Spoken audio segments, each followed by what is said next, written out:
Welcome to Cleo Beauty Addicts, where we give you a classy touch because you're a classy lady. Thank you so much, ladies, for your support. We really love you a lot. We thank you so much. You make us keep on growing and keep on going.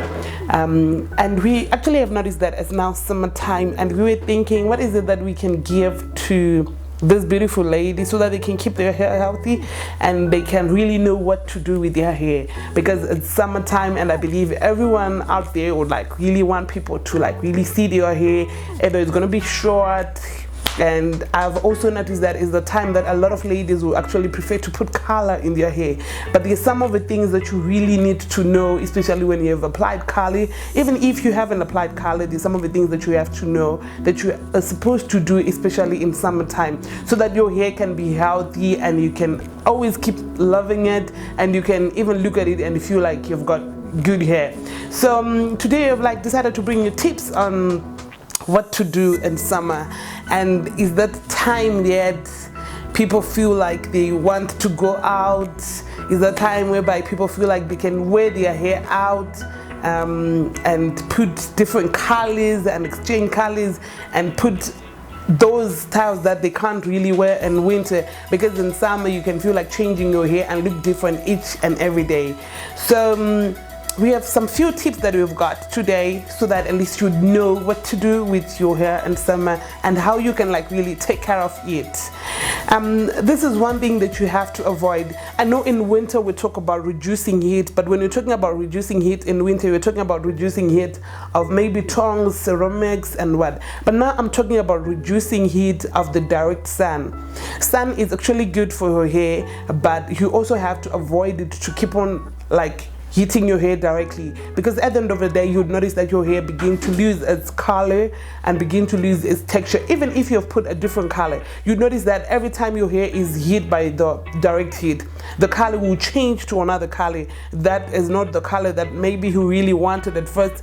But because your hair is being hit by the direct heat, you notice that your hair can change to a different color. So what I'm saying is you should avoid direct heat. Like the direct sun, you should avoid it with your hair. So which simply means that maybe when you're going out and you know that wherever you're going to be, there's going to be like a sunny which is going to heat your hair directly. This is what you have to do. You always have to carry maybe a hat, and or try by all means to stay where there is a shade, especially when you're so that at least you know that your hair is not going to be hit by the direct sun, so that it can avoid those colors that you end up not really liking or that you end up not like really appreciating. And we also notice that if our hair is being hit by the direct sun, if that happens for a long time, you'd notice that your hair at the end of the day it begins to break, and now you don't even know what is it that is making your hair to break, but it's caused by the direct sun that comes from the sun. It causes our hair at times to just break. So this is one of the main tips that you should avoid. Sunny is good, but you should also avoid to heat your hair directly, because it can affect your hair some way somehow. And then this is another thing that you also have to do. You notice that when it's summer, your hair there's a lot of sweating that happens when it's summer. So at the end of the day, this is the second tip that I'm going to give you. At the end of the day, you'd notice that your hair can be so greasy, and if your hair becomes so greasy, it can actually block the pores of your hair from growing.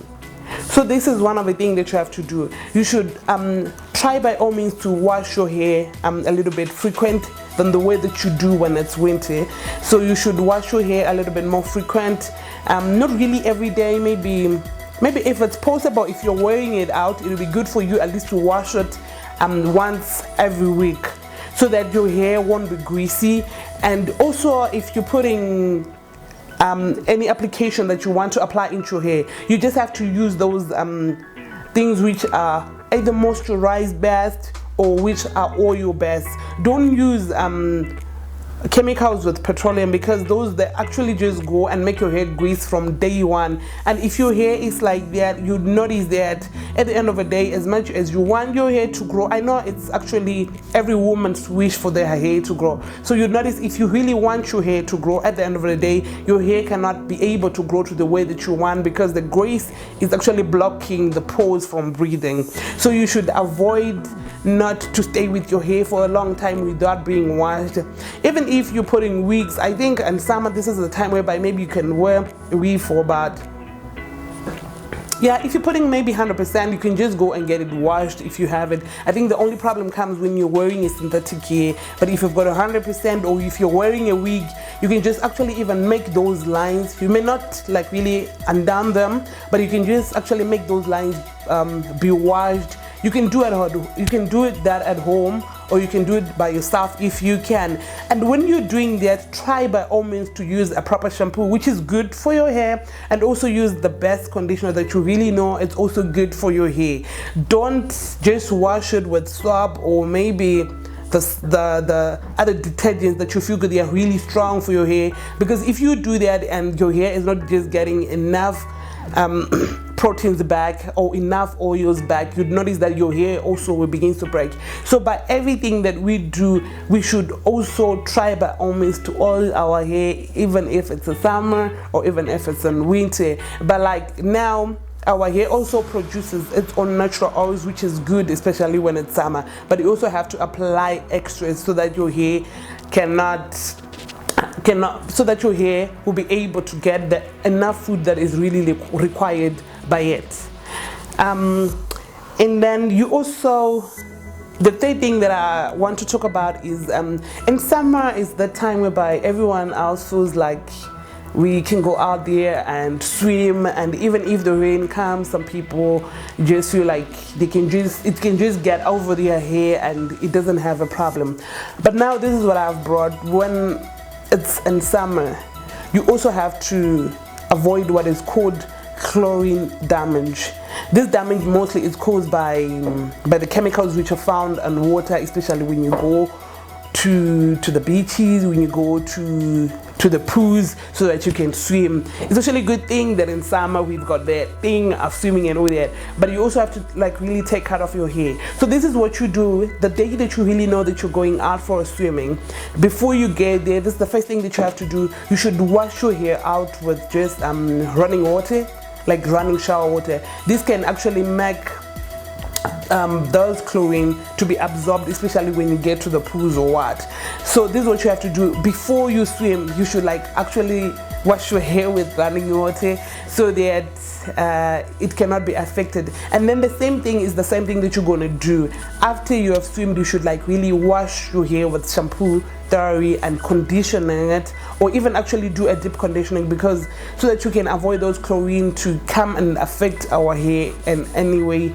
And I think these are the 3 tips that I'm going to give you for summer. And please, if there's anything that you really need to know, especially for the summer, if there's anything that you feel like you want to know, you can just let us know. What is it that you want to know so that your hair can grow, so that your hair cannot break? And another thing, I think in the next video I'm going to bring you in what exactly that you're supposed to do so that your hair doesn't change color, especially when you have tinted it and it actually begins to change color along the way. Thank you so much for your support. Thank you so much.